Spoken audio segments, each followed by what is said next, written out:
ठीक है, कुछ अतिक्रमण भी कर लूंगी क्योंकि कार्यक्रम लेट चल रहा है ना।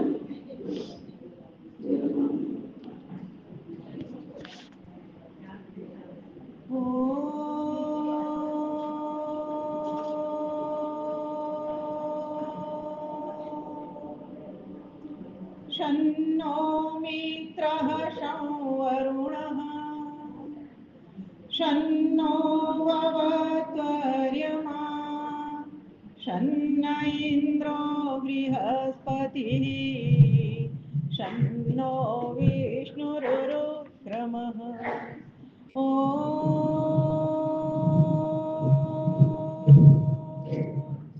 नमो ब्रह्मणे नमस्ते वायो त्वमेव प्रत्यक्षं ब्रह्मासि त्वामेव प्रत्यक्षं ब्रह्म वदिष्यामि ऋतं वदिष्यामि सत्यं वदिष्यामि तन्मावतु तद्वक्तारमवतु अवतु माम् अवतु वक्तारम् अवतु माम् अवतु वक्तारम्।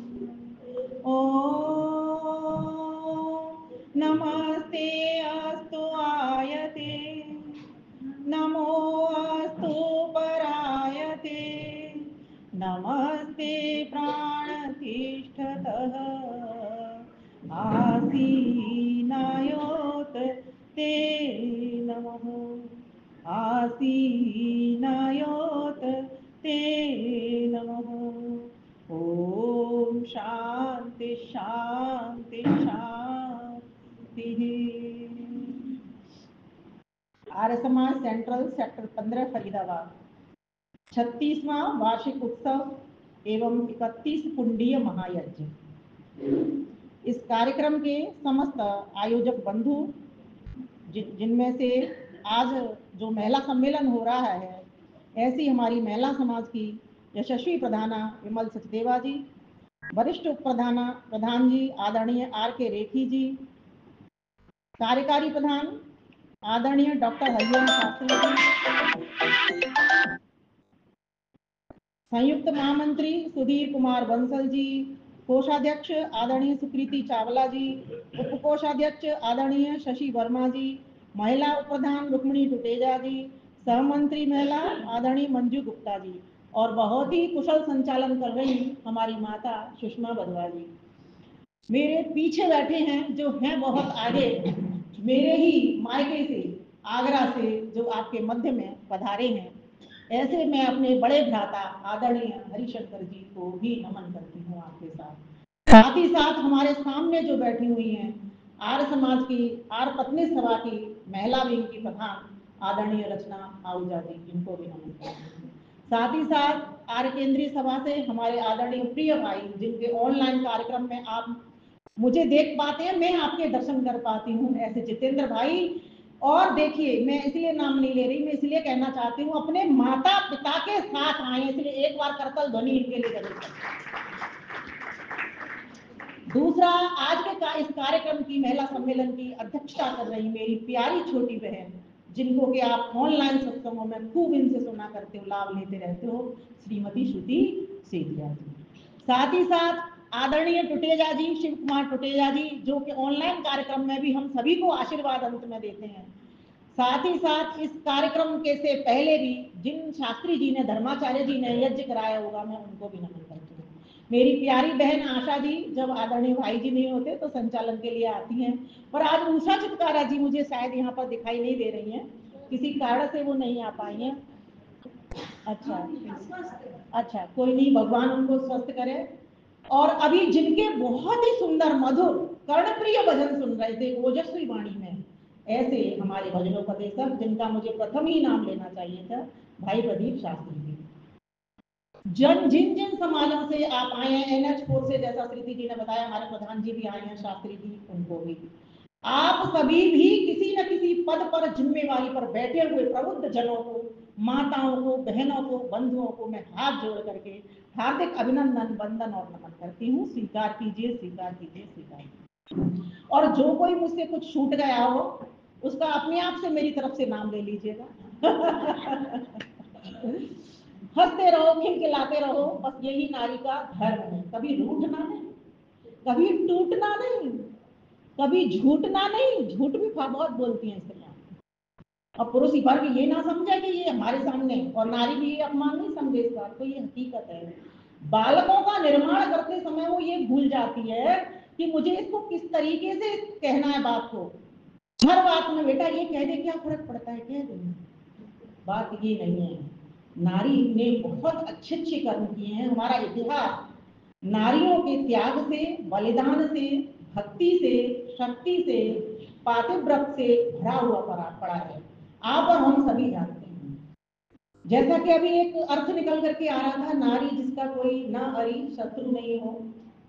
लेकिन मैं कुछ और कहती हूँ, शत्रु तो पुरुष के भी बहुत सारे पुरुष ऐसे हैं जिनके शत्रु नहीं होते। स्त्रियां भी ऐसी होती हैं जिनका प्रेम का व्यवहार होता है, उसका शत्रु कहां से आया। और जिनको हम शत्रु कहते हैं, असल में शत्रु जो आतंक फैलाते हैं, वो तो फिर सभी के कॉमन शत्रु हैं। जैसे में हमारे देश के शत्रु आतंकवादी, अलगाववादी, उग्रवादी, ये तो सभी के शत्रु हैं। तो स्त्रियां को नारी कहा गया है। नारी का अर्थ, असली जो अर्थ है, नेतृत्व करने वाली, जो आपको अच्छे पथ को पर ले जाती है, जो आपको वेद की राह को प्रशस्त करती है।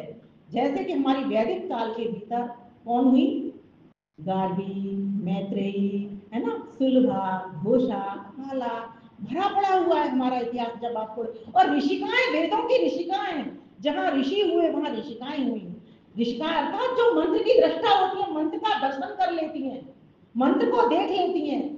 मंत्र को कैसे देखेंगे, क्या आंखों से देखेंगे? हाँ, आंखों से पढ़ेंगे, लेकिन मंत्र की तह में घुस जाती हैं, उसको छू लेती हैं मंत्र को, और उसका व्याख्यान करके हमारे पास सूक्तों के रूप में पहुंचा देती हैं। ऐसी माताएं भी हमारे देश के भीतर हैं। तो नारी का जो सिर है ना, ये मध्यकाल एक ऐसा काल आया जब ये अपनी प्रतिभा को भूल भी गई और भुला भी दिया गया। क्योंकि जब विदेशी आक्रमण करते हैं ना, तो सबसे पहले वो क्या करते हैं, हमारी संस्कृति पर वार करते हैं, है ना। हमारी संस्कृति तो बहुत ऊंची थी, वैदिक संस्कृति थी हमारी, तो सत्य सनातन थी। सनातन क्या होता है? सनातनम एनम आहु स्यात् पुनर्नवः, जो हमेशा नया बना रहता है। ये वेद की व्याख्या है, मेरी नहीं है। वेद में ईश्वर लिखते हैं जो हमेशा नया रहता है, और जो पुराने से पुराना, नया से नया। जैसे ईश्वर पहले भी था, आज भी है, आगे भी रहेगा। ईश्वर भी सनातन है। धर्म भी हमारा सनातन है, पहले था, आज भी है, आगे भी रहेगा। आत्मा भी सनातन है, सत्य है, पहले भी थी, आज भी है और आगे है। न ईश्वर जाता कहीं, न धर्म कहीं मरता, और न कहीं आत्मा मरती। सभी कुछ सनातन है हमारा। ये सूर्य का पूरब से निकलना, ये सनातन है, कोई आज का नहीं है कि इसी सृष्टि में नहीं है। जैसी सृष्टि परमेश्वर ने बनाई, वैसी ही सृष्टि परमेश्वर ने आज भी बनाई है, और आगे भी वो बनाता रहेगा। इन बातों को बताने वाली हमारे देश में कौन थी? हमारे देश में विदुषी माताएं हुई, बहनें हुई। लेकिन आज कहीं ना कहीं माताएं बहनें अपने गौरव को, अपने स्वाभिमान को भूल गई हैं। मैं रास्ते में आ रही थी, मुझे इच्छा हो रही है कि जो गुण मेरे पास एक और है, इस प्रवचन के साथ साथ मैं उसको भी आपके समक्ष रखूं। तो बाद में, मेरे प्रवचन के बाद में जरूर उसके लिए 5-10 मिनट आपसे फालतू लूंगी और उसको रख के जाऊंगी, जो मैंने कैब में बैठ करके सृजन किया है उसका। प्यारी माताओं बहनों, जब नारियां हमारे इतने ऊंचे स्थान पर थी, जब हमारे सिर की पगड़ी थी, स्वयं ईश्वर ने ही हमको पगड़ी पहना करके भेजा है। मनुस्मृति में, जैसा कि अभी बात चल रही थी, वेदों में आया है, ये यंत्र नार्यस्तु पूजनीय, वेद का वचन नहीं है। ये मनुस्मृति का 3रा अध्याय जब खोलेंगे, उसका 56वां श्लोक है। मंत्र नहीं है मनुस्मृति में, श्लोक है। मंत्र में श्लोक में अंतर होता है। श्लोक मनुष्य कृत होते हैं, ऋषियों मुनियों के कृत हो सकते हैं, लेकिन जो मंत्र होंगे वो ईश्वर के कृत होंगे। हालांकि उपनिषदों में भी मंत्र हैं, लेकिन वो वेद के आधार पर उसी तरीके से, कहीं आगे पीछे एकाध शब्द आगे पीछे हो सकता है, लेकिन वो मंत्र ही है। मंत्र वे होते हैं, मंत्र मनना, जो मनन किए जाते हैं, जो चिंतन पैदा करते हैं, वो मंत्र होते हैं। तो हमारे देश का जो इतिहास रहा है, बहुत ही गौरवशाली हमारा इतिहास रहा है, और हर युग में रहा है ये, और मैं बता दूं आपको। और जो अभी का जो काल आया ना, मध्यकाल में, वहां पर भी पद्मावत जैसी रानियां रही। वो तो वीरांगना प्रशिक्षण शिविर नहीं लगा करते थे, इसीलिए उनको जौहर करना पड़ा, नहीं तो वो कभी भी जौहर नहीं करती। और वो सीधा लड़ती टक्कर, उनके पति मारे गए तो वो सीधा टक्कर लेती और वो जीत करके आती।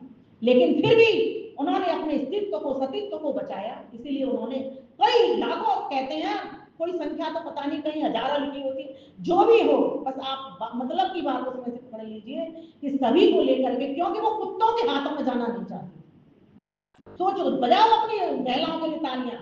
लेकिन आज हम कहां चल गए? अपनी वेशभूषा देखिए, बेटियों को क्या ले जाते हैं, मौज में ले जाते हैं, कैसे वस्त्र दिलाते हैं, कितने सेंटीमीटर का कपड़ा, दर्जी से कहते हैं इतने सेंटीमीटर में से सिल देना, जबकि हमारे तो मीटरों में से सिला करते थे, 5 मीटर का, अब तो 5 सेंटीमीटर का। शर्म आती है, शर्म आनी चाहिए। अपने बच्चों को शुरू से संस्कार दो, बताओ उनको कि हमारे कैसे वस्त्र थे, कैसे तन को ढक करके स्त्रियां रखती थी अपने को, कैसे पगों को। अभी कितना बढ़िया शास्त्री जी कह रहे थे एक बार कि वेद ने क्या कहा, स्त्री ही ब्रह्मा बहुविधा, लेकिन वो कब होती है? जब अधा पश्यस्य मोपरी, अधा मतलब नीचे, पश्यस्य देखो, नीचे देखो, और माँ ऊपरी, ऊपर मुंह मत फाड़, नीचे देख के चलो। और घरों में देखा होगा अपने दादियां भी क्या बोलती हैं, जब किशोरावस्था को धड़ कर लेती है बेटी तो क्या कहती है? कैसे चलो? पग संभाल के चलो, पगों को संयत करके चलो। आजकल लड़कियों को देखिए आप कैसे खड़ी होती हैं, जैसे पुरुष खड़े होते हैं वैसे खड़ी होती हैं। लेकिन हमारे यहाँ तो पुरुष भी ऐसा नहीं था, पुरुष भी इस तरह से खड़ा नहीं होता। आप ऑफिसों में देख लीजिए लड़के कैसे खड़े होते हैं जींस पहन करके, क्योंकि जींस वालों का सिस्टम था, वो हमने अपनी जींस में धारण कर लिया। जो जीन्स वालों का सिस्टम था वो हमने जीन्स में धारण कर लिया। जैसा काम हम कर रहे हैं वैसा ही हमारे के बच्चे भी आगे करने को तैयार हैं। मैं आपके लिए नहीं कह रही, अभी आप तो सभी मेरी माता है और बहन है, ये तो आर्य समाज का मंच है। लेकिन मैं ये बताना चाह रही हूँ, आगे आने वाली पीढ़ी, आपकी बहू दूसरे घरों से आती है, ठीक है, आगे आने वाली पीढ़ी, उनके सामने भी हमारा प्रस्तुतिकरण ऐसा हो। अभी क्या कहा था नेपोलियन ने, क्या कहा था? कोई मुझे कौशल्या जैसी 100 माताएं दे दो, मैं भारत देश का नक्शा बदल दूंगा। कहा था ना, ये बात आई थी निकल करके। लेकिन ये अच्छी माताएं कौन बनेंगे? बोलो, कौन बनेगी ये अच्छी माताएं? बोलो, हम बनेंगे, हम बनेंगे। अब आप कहोगे माता तो हम बन गए, तो दादी बन जाओ ना।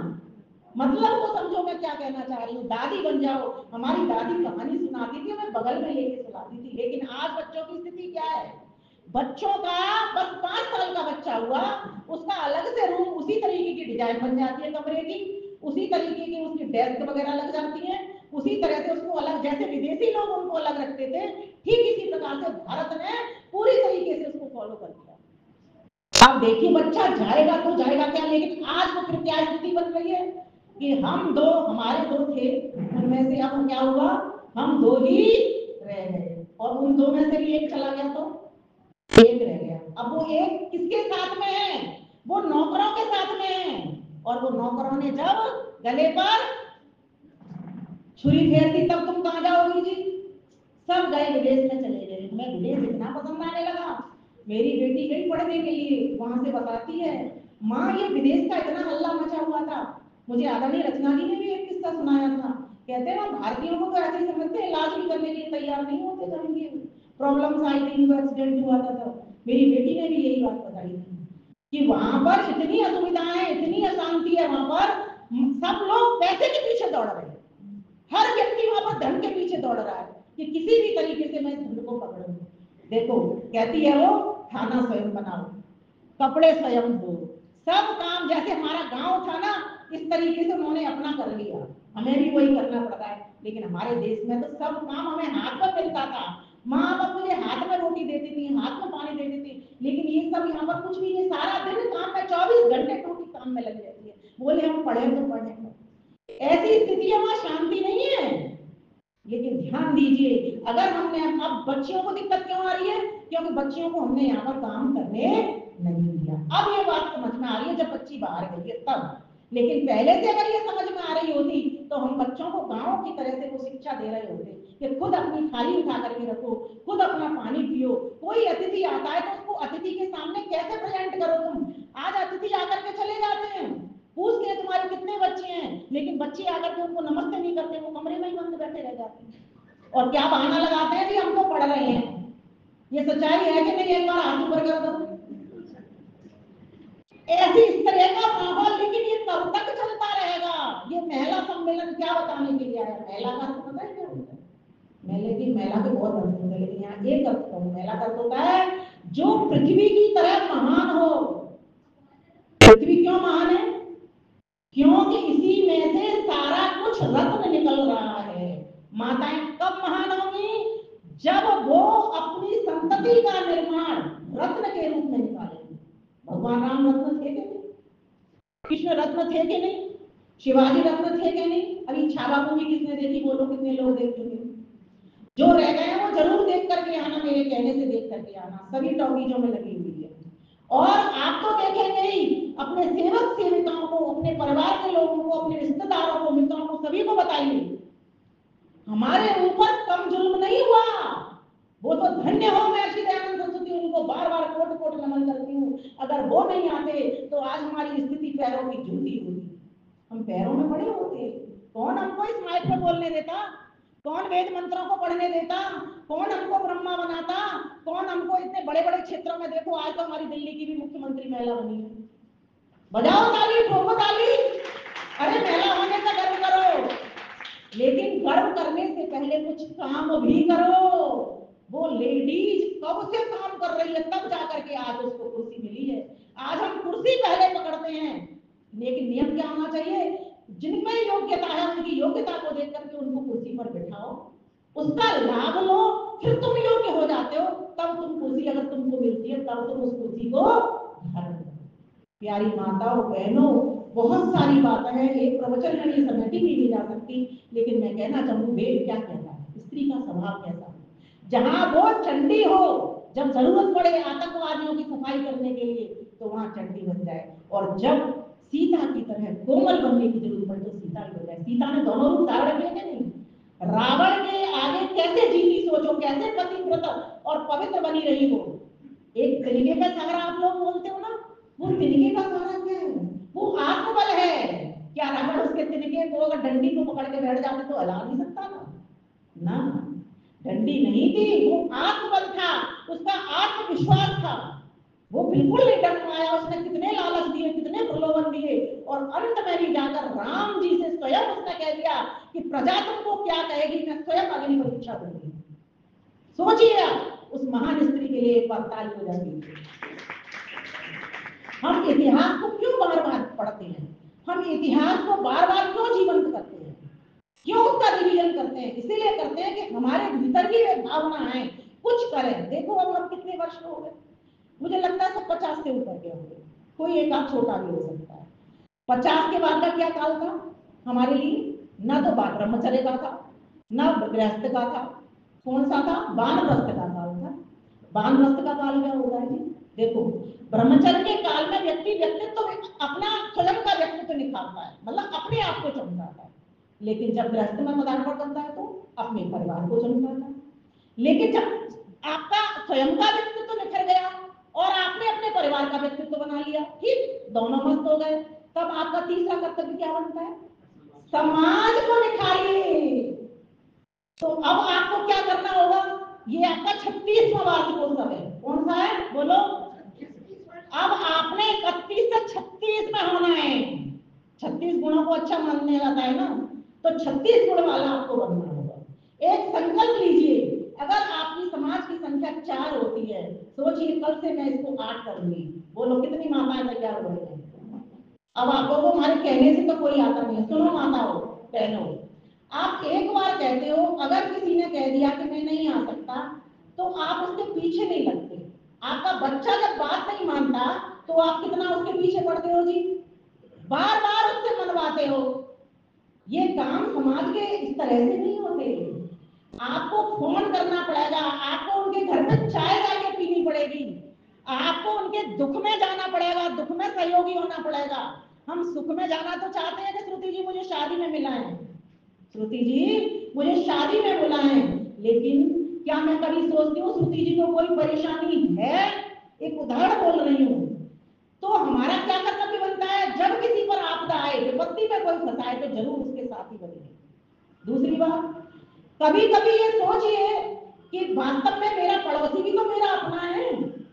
आज अगर पड़ोसी के ऊपर कोई अत्याचार करता है, पड़ोसी की बेटी के साथ में कोई छेड़छाड़ करता है, तो कल को नंबर आने वाला तो मेरा ही है ना।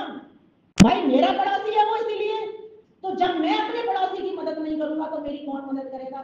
जब मैं अपने समाज की मदद नहीं करूंगा, ध्यान से समझना, तो बताओ मेरे समाज की मदद कौन करेगा? समझ रहे हो ना? और दूसरी बात, मेरा तेरा समाज होगा नहीं है, ये आर्य समाज हो या वो दूसरा NH4 का आर्य समाज हो, तीसरा कोई और आर्य समाज हो। फरीदाबाद में कितने आर्य समाज हैं जी, आपको ज्यादा पता होगा, कितने हैं? देखो माता जी के लिए एक बार करतब ध्वनि, ये महिला सम्मेलन है और यहाँ प्रबुद्ध विदुषी महिलाएं बैठी हुई हैं, मैं बजाती हूँ आपको। आप पुरुषों को पता होनी चाहिए, कहते हैं ना पुरुषों को बाहर दिया है परमेश्वर ने लिख के वेद में। अब बताओ माता जी को पता है कि हमारे फरीदाबाद में कितनी आर्य समाज। आदरणीय रविंद्र आर्य भ्राता जी बहुत सुंदर मधुर वचन सुनाते हैं जब ऑनलाइन कार्यक्रम होता है। नमन करती हूँ आपको। मेरा कहने का मतलब ये है कि जब आपके भीतर कामना है, देखो प्यास कब बुझती है? आपको खूब प्यास लगी है तो क्या करते हो? कुआं आपके पास आता है, आप जाते हो? कहते हैं हम तो जाते ही नहीं, नल का पानी आता है ना। अच्छा चलो कोई बात नहीं, फिर नल के पास आप जाते हो, फिर कहोगे हमें जाना ही नहीं पड़ता, हमारे तो घर में लगा हुआ है, घर ही आ जाता है पानी। अच्छा चलो ठीक है, मैं मान लेती हूँ आपकी सारी बात। फिर आप वहां जाते हो जहां रखा हुआ है वो जल रसोई में, कहते हैं नौकर लाके दे देता है। सुनो सुनो सुनो मेरी बात, नौकर लाके दे देता है, ठीक बात है, मानती हूँ आपकी बात, नौकर लाके देता है। फिर नौकर लाके देता है, क्या वो अपने हाथ से पिलाता है? अब आप कहोगे पिलाता भी है, जब पिलाता है तो समझ लो आप रोगी हो, आपसे बड़ा कोई रोगी नहीं। इस रोग को दूर करने के लिए महर्षि दयानंद सरस्वती ने तुमसे कहा कि तुम अपने अस्तित्व को पहचानो। तुम क्या हो? अहम केतु, अहम मूर्धा, अहम उग्र विभाजिनी, ममे गनु पतेत तुम सेहानाया उपाचरे। तुम ब्रह्मा हो। यज्ञ करने वाली देखो आज कितनी पंडिता, कितनी गुरुकुल देखो हमारे भरे पड़े हैं। कई बार मुझे लगता है नेपोलियन ने तो कहा था 100 माताएं दे दो, गुरुकुल चोटीपुरा में जाओ ना, देखो लाइन लगा करके, लेकिन पता है अभी कौशल्या जैसा निर्माण नहीं मिल जाते। हम विदुषी तो बन जाते हैं, ज्ञान तो ले लेते हैं, लेकिन कहीं ना कहीं हमारे जीवन में आज भी कुछ न कुछ कमियां वैसी रह जाती हैं। कौशल्या जी जितना प्रेम राम को करती है ना, उससे कहीं अधिक भरत को करती है। और कैकई भी वनवास भले ही दिया, लेकिन भरत से अधिक प्यार वो किसको करती है? राम को ही करती है। वनवास क्यों दिया? क्योंकि वे वीरांगना थी और उनको युद्ध नीति की, सारी राजनीति की सारी कुशलता पता थी। इसलिए तो वो राजा दशरथ को जब युद्ध हुआ तो बचा करके लेकर के आई थी। आप कैकई को गलत मत आंकिए, उन्होंने एक फिल्म रची, जैसे फिल्म का एक प्रोड्यूसर होता है, एक फिल्म बनाता है, ये उनको वनवास में भेज दिया क्योंकि उनको भरोसा था कि मेरे बेटे से ज्यादा योग्यता राम जी के पास है, विनम्रता भी राम जी के पास है। लेकिन ऐसी बात नहीं है, राम जी के पास तो योग्यता थी ही थी, लेकिन भरत जी के पास भी विनम्रता कम नहीं। राज तिलक को गेंद बनाकर खेलने लगे खिलाड़ी, और इधर राम उस तरफ भरत, दोनों ने ठोकर मारी शिक्षा दे रही जी हमको रामायण दिया। लक्ष्मण शीश झुकाता था के सीता को महतारी, और हाय आजकल तो भावज को कहते आभी नारी शिक्षा दे रही जी हमको रामायण दिया। आप टीवी देखते हो, वर्तमान में न्यूज में क्या चल रहा है? स्त्री को कैसा समझाया जा रहा है, मनुस्मृति को जलाया जा रहा है, जैसे जेएनयू में जलाई गई थी। किस और क्या उदाहरण दिया जा रहा है? बोले बाबा साहब भीमराव अम्बेडकर ने जलाई थी। उन्होंने क्यों जलाई थी? क्योंकि उसमें प्रक्षिप्त सामान था, मिलावट था। हमारे शास्त्रों में बहुत मिलावट की गई है, वेद में तो मिलावट हो नहीं सकती। वो तो चोटी की जैसे गांठ लगाते हैं, अंटे लगाते हैं ना, इस तरह से ईश्वर ने पहले से ही हमको गांठ लगा करके भेजा है। लेकिन बाकी के हमारे जितने शास्त्र मनुस्मृत थे, सभी के भीतर मिलावट हमें आज मिल रही है, मात्र 8 ग्रंथों को छोड़कर। इस बात को ऋषि दयानंद ने जाना, इसलिए तो मैंने कहा कि वेदों के अनुकूल जो जो ग्रंथ हो, जहां जहां सत्य शिक्षा करी हुई है, उस सत्य शिक्षा वाले ग्रंथों को आप पढ़ना प्रारंभ करिए। उन्होंने मनुस्मृति के सत्यार्थ प्रकाश के भीतर इतने वचन दिए। आप सत्यार्थ प्रकाश कितने लोग हैं आप पढ़ते हो? हाथ ऊपर करो जरा। माताओं पढ़ो पढ़ाओ, अगर किसी बने हुए हैं उनको पढ़ाना प्रारंभ कर दो। जब तक आप पढ़ोगे पढ़ाओगे नहीं, जब तक आप अध्ययन प्रवचन दोनों नहीं करोगे, तब तक इस समाज में जागृति आएगी नहीं। फिर समझ लेना आप अंत हाथों में ही पड़े हुए हो। जो काम ऋषि दयानंद सरस्वती करके गए, दिया बन करके, अभी गीत चल रहा था ना, वो दिया बुझ ना पाए, इसकी जिम्मेवारी किसको सौंप के गए? वो नारियों को सौंप करके गए। मनु महाराज ने नारियों को कितना ऊंचा स्थान दिया। यत्र नार्यस्तु पूज्यन्ते, जहाँ नारियों की पूजा होती है वहां पर कौन निवास करता है? देवता निवास करते हैं। और जहाँ स्त्रियों का सम्मान नहीं होता वहां पर क्या होता है जी? सब क्रियाएं, सब धर्म कर्म निष्फल हो जाते हैं। सर्वात्रा फला क्रिया, सब कुछ तुम्हारा फेल हो जाता है, असफल हो जाता है। इसलिए नारियों का सम्मान माता के समान करना चाहिए। प्रत्येक नारी के भीतर में मातृत्व का गुण देखना चाहिए कि ये हमारी माता। जैसे हम अपनी माता और बहन को चाहते हैं, ऐसी पराई स्त्री को भी हम सभी अपनी माता बहन की दृष्टि से अपने पुत्रियों को जहाँ संस्कार देते हो वहां पुत्रों को भी संस्कार देना चाहिए।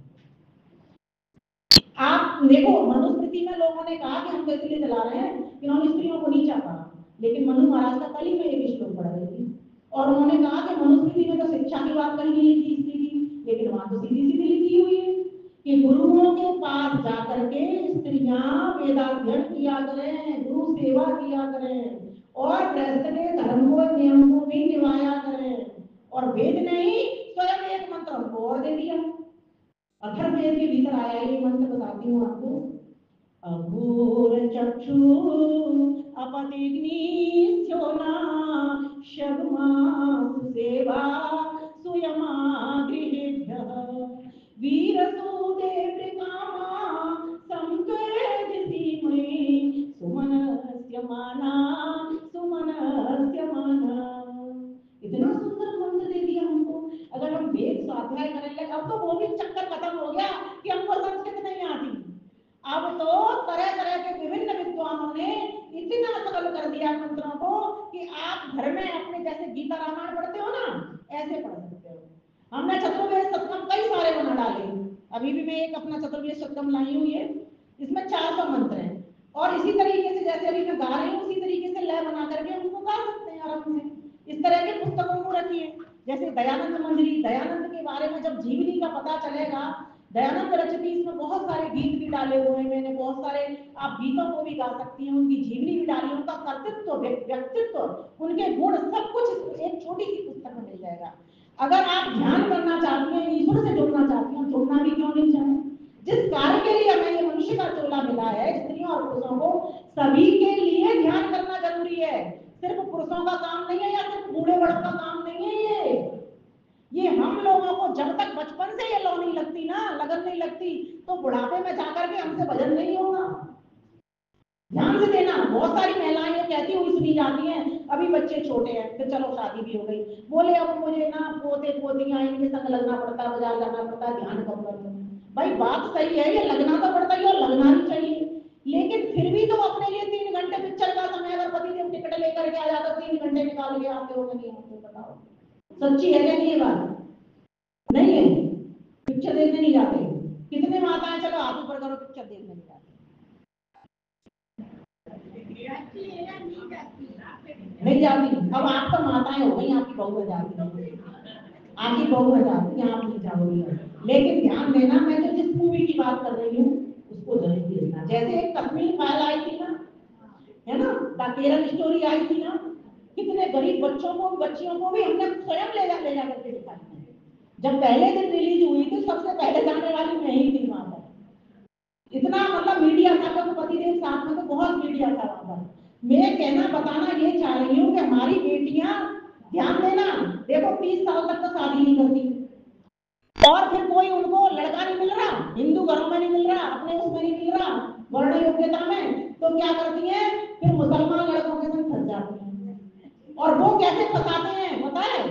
कलावा हाथ में बांधेंगे, माथे पे तिलक लगा लेंगे और जो नाम उनका आमीर फामीर कुछ होता है उससे अमन बन जाएंगे, स्टार्टिंग से कुछ और सुनील बन जाते हैं, ऐसे नाम अपने नाम का भी परिवर्तन कर लेते हैं। पहले सैंडल उठाते हैं लड़कियों की, समझ रहे हो, ध्यान से स्कूटी पे बिठाते हैं, बाइक पे बिठाते हैं, बिठा करके फिर मंदिर भी जाते हैं उनके, जो कभी मंदिर नहीं गया मंदिर भी जाते हैं, ध्यान देना, जब तक तुमने अपने बच्चों को वैदिक संस्कृति से नहीं जोड़ा, यज्ञों से नहीं जोड़ा, योग से नहीं जोड़ा, धर्म से नहीं जोड़ा, सत्य सनातन संस्कृति से नहीं जोड़ा, ध्यान देना ये बच्चे आज तो लग रहे हैं आपके हैं, लेकिन बचेंगे नहीं, ये बचने वाले नहीं है, और बचेंगे नहीं तो ये धरा, आपकी जो धरती मुस्काती खिलती खिलखिलाती जिसकी मैं हमेशा बात करती हूँ, ये धरा भारतवर्ष आपके हाथ से चला जाएगा। फिर अनेकों ऋषि दयानंद बुलाने पड़ेंगे, फिर अनेकों राम बुलाने पड़ेंगे। अभी तो एक राम, अभी कृष्ण और एक दयानंद से काम हो गया।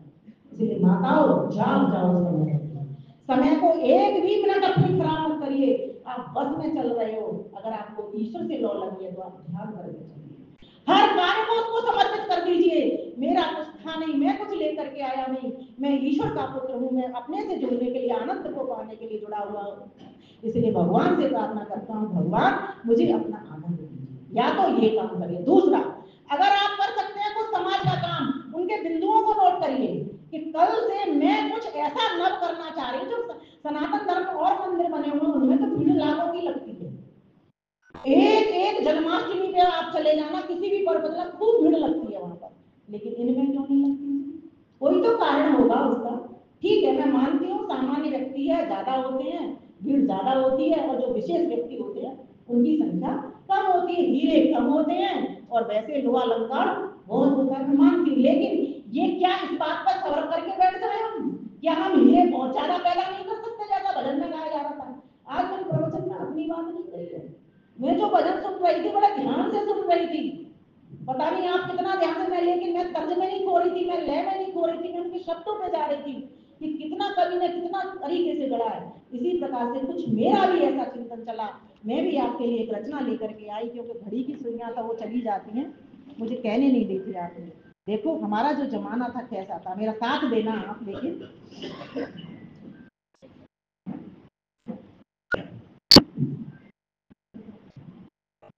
तब कैसी थी नारी और आज कैसी है, कितना अंतर हो गया। नारी तू आत्मनिरीक्षण कर, आज नारी तू आत्मनिरीक्षण कर, अपने अतीत पर पहुंच जरा, बाहर भीतर तू निरीक्षण कर। तू दुर्गा सीता सावित्री, तू भगवद गीता गायत्री, रामायण की हर चौपाई, महाभारत की द्रौपदी माई। हो गई कहाँ तू चकमक में, अंतर बाहर निज ईक्षण कर। बोलिए, नारी तू आत्मनिरीक्षण कर, नारी तू आत्मनिरीक्षण, अपने अतीत पर पहुंच जरा, बाहर भीतर कुछ ईक्षण कर। ताली बजाइए अगर आपको शब्द नहीं पकड़ा रहे तो। तू ही सुलभा पायलट बनकर शोभा विदेह दरबार हुई, तू ही गार्गी मैत्रेयी वन विद्वन का प्रिय उपहार हुई। पर आज न संभले, पर आज न संभले घर तुझसे, यूं रो रो कर प्रतिक्षण नाम। नारी तू आत्मनिरीक्षण कर, नारी तू आत्मनिरीक्षण, अपने अतीत पर पहुंच जरा, बाहर भीतर कुछ निरीक्षण कर। तू ही थी भक्ति में, तूने शबरी वन श्री राम को घर में पाया था। बोलो, भक्ति में तूने शबरी वन श्री राम को घर में पाया, शक्ति में तूने किरणमयी अकबर को नाच नचाया। पन्ना का त्याग राष्ट्रहित था, तू पशुवत हो क्यों करे भ्रमण। नारी तू आत्मनिरीक्षण कर, नारी तू आत्मनिरीक्षण, अपने अतीत पर पहुंच जरा, बाहर भीतर कुछ वीक्षण कर। झांसी की रानी महारानी तू ही तो लक्ष्मीबाई थी, वीर शिवा की माँ छत्राणी तू ही तो जीजाबाई थी। पर ले सास बहू की खटपट में, क्यों जीवन रगड़ झगड़ कर भर। नारी तू आत्मनिरीक्षण कर, नारी तू आत्मनिरीक्षण, अपने अतीत पर पहुंच जरा, बाहर भीतर कुछ वीक्षण कर। सास बहू में छिड़ गई, सास बहू में छिड़ गई। बोलो, सास बहू में छिड़ गई। लड़ते बीती रात, लड़ते बीती रात, और बढ़ते बढ़ते बढ़ गई, बढ़ते बढ़ते बढ़ गई। तालियों से साथ देना।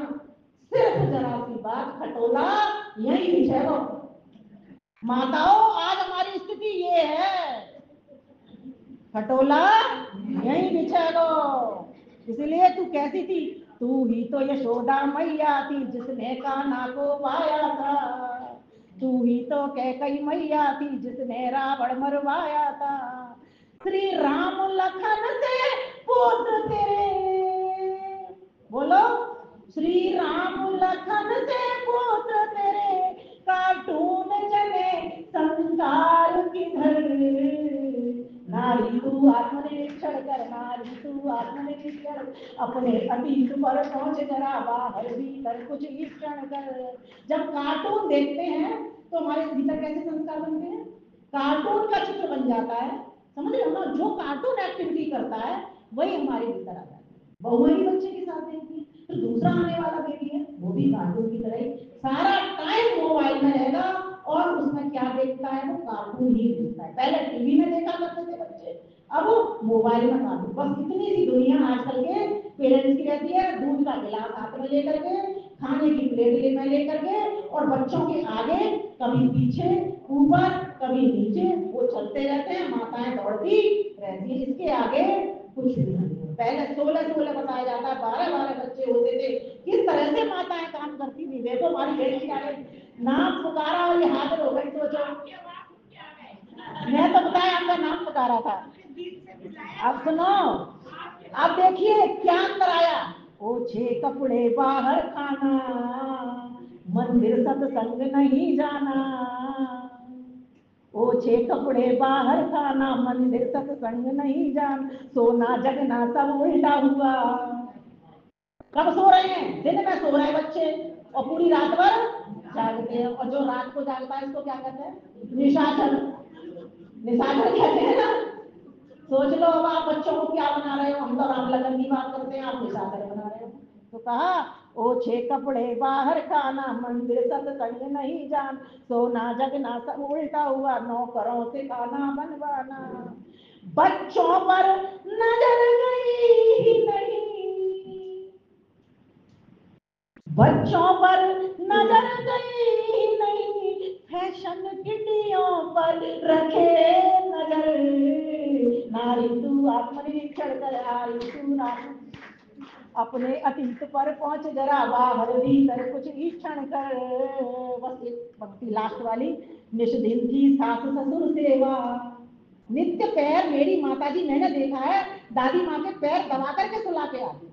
मैं इस घर में, जिस घर में आई हूँ, राम लखन से मैंने अपने देवर जेठ देखे हैं, और इस घर में मेरे पति देव मेरी सास को पैर दबा करके सुलाते थे। पहले पैर दबाते थे माँ के, फिर सुलाते थे। मैं इतनी खुश होती थी, भगवान तुमने पहले मेरा राजा जनक का घर दिया और तूने मुझे राजा दशरथ का घर दे दिया, मेरे से बड़ा तो कोई सौभाग्यशाली नहीं होता। निष्दिन की सास ससुर सेवा, आशीषों से भरती जेवा। 10 संतानों को जाती थी, 10 संतानों को जाती थी, जो रिश्तों से घर भर देता। 10 संतानों को जाती थी, जो रिश्तों से घर भर देता। हम 2 पर एक भी भारी है, हम 2 पर एक भी भारी है, भैया बहना का प्यार किधर। नारी तू आत्मनिरीक्षण कर, नारी तू आत्मनिरीक्षण, अपने अतीत पर पहुंच जरा बाहर भीतर कुछ ईक्षण कर। तेरा भोजन था सामूहिक, थी सात्विकता सब रग रग में। साथ बैठ के एक टेबल पर खाना, टेबल क्या, तब तो जमीन में बैठ के खाते थे ना, दही बिछा के खाते थे। सादगी पूर्ण व्यवहार मधुर, आते थे अतिथि तब भोगर में। अब नहीं गूंजता वैसा घर, अब नहीं गूंजता वैसा घर, कहाँ गए वेद के गुंजन स्वर।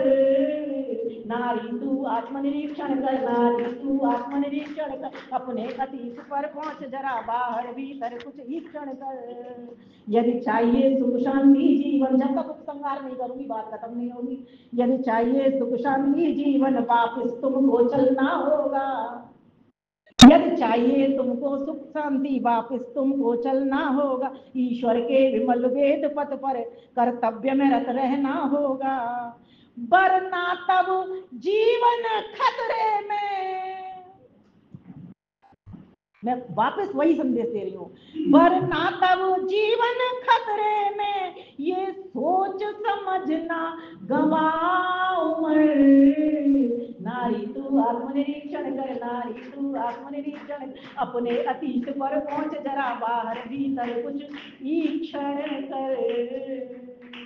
माताओं बहनों, इस प्रकार से जब तक आप वेदों की ओर नहीं लौटोगे, ऋषि दयानंद की ओर आप नहीं आओगे, आर्य समाज में माता पिता के साथ और अपने बच्चों को लेकर के नहीं आओगे, 3 पीढ़ियां एक साथ बोल दी मैंने, तब तक आपका ये सोचना कि मेरा भारत शांत होगा, सुखी होगा, समृद्ध होगा, ये बेईमानी है, ये सोच आपकी गलत है।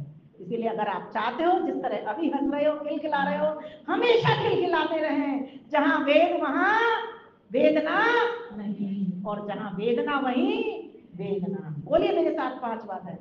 अंधकार छोड़ेंगे, अहंकार छोड़ेंगे, अंधकार छोड़ेंगे, अहंकार छोड़ेंगे, अलंकार छोड़ेंगे। सारा टाइम तो अलंकार में ही हो गया, बीत गया, लेकिन कवियों ने तो अलंकार को बहुत अच्छे से धारण करना है, क्योंकि उनकी कविता में जब तक अलंकार नहीं आता तब तक आप ताली भी बजा नहीं सकते। इसलिए आपको बहुत बहुत धन्यवाद करती हूँ, सभी के साथ प्रणाम करती हूँ। नारियों को जलाने का इतना सुंदर जोश में आ गया, लेकिन अब समय की सीमा है तो मुझे रोकना पड़ रहा है, अदरवाइज मंत्र करते और भी सुनते चले, लेकिन समय की सीमा के कारण हमें यहाँ पर विराम देना पड़ा। बहुत बहुत धन्यवाद, एक बार जोरदार करते ध्वनि से अभिनंदन कीजिए। बहुत अच्छे से इन्होंने हमें जगाने का प्रयास किया। जो भी पुस्तकें लेना चाहें, पढ़ना चाहें, तो मुझसे संपर्क कर सकते हैं। हम अच्छी संस्कारित संतान लेते हैं ताकि हमारा राष्ट्र अच्छा बने, नारे लगे, ऐसी संतान